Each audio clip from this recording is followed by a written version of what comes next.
Tonight's legend is one that hides in the neighborhoods of Whittier and La Habra, a place where people swear they've seen something small, something hooded, and something sitting on old swings long after midnight.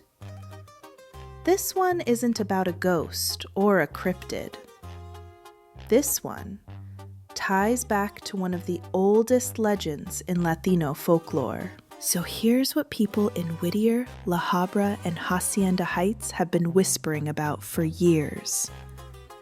There's a tiny figure, child-sized but not quite childlike, covered in a blanket, a hoodie, or some kind of cloth.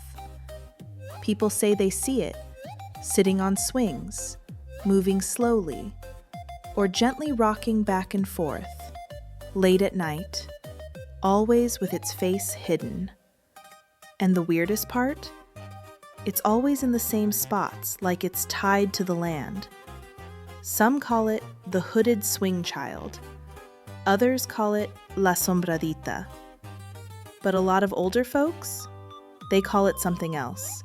Now, if you're Latino, you may already know. Not every small figure is a kid. Sometimes it's a duende.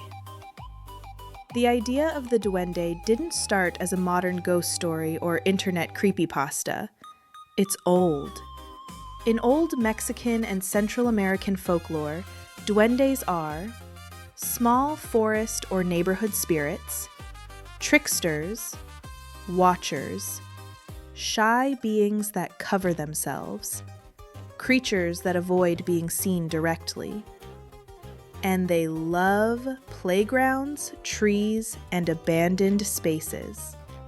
They are known to hide their faces, borrow blankets or clothes, appear at night, repeat actions like swinging or pacing, never approach, unless approached first. A duende doesn't want to interact. It just wants to exist. Quietly. Before colonial Mexico.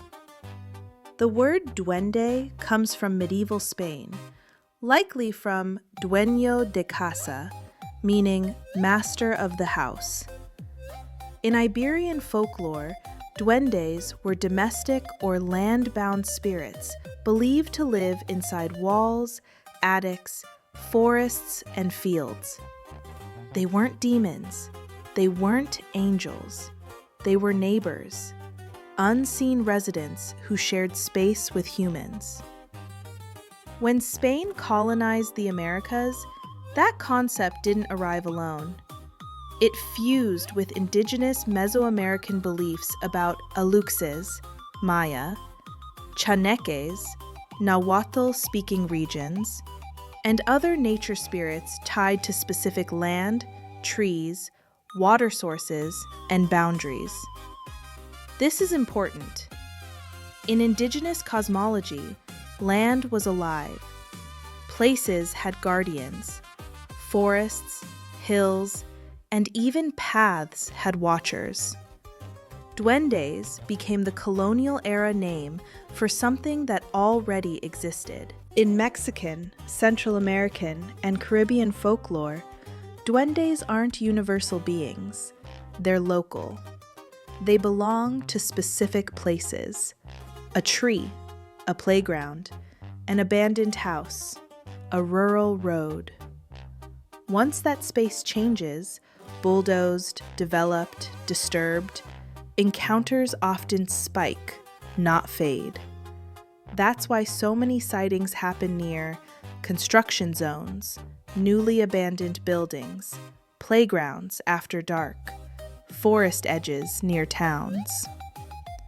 Culturally, duendes were used as warnings, not monsters.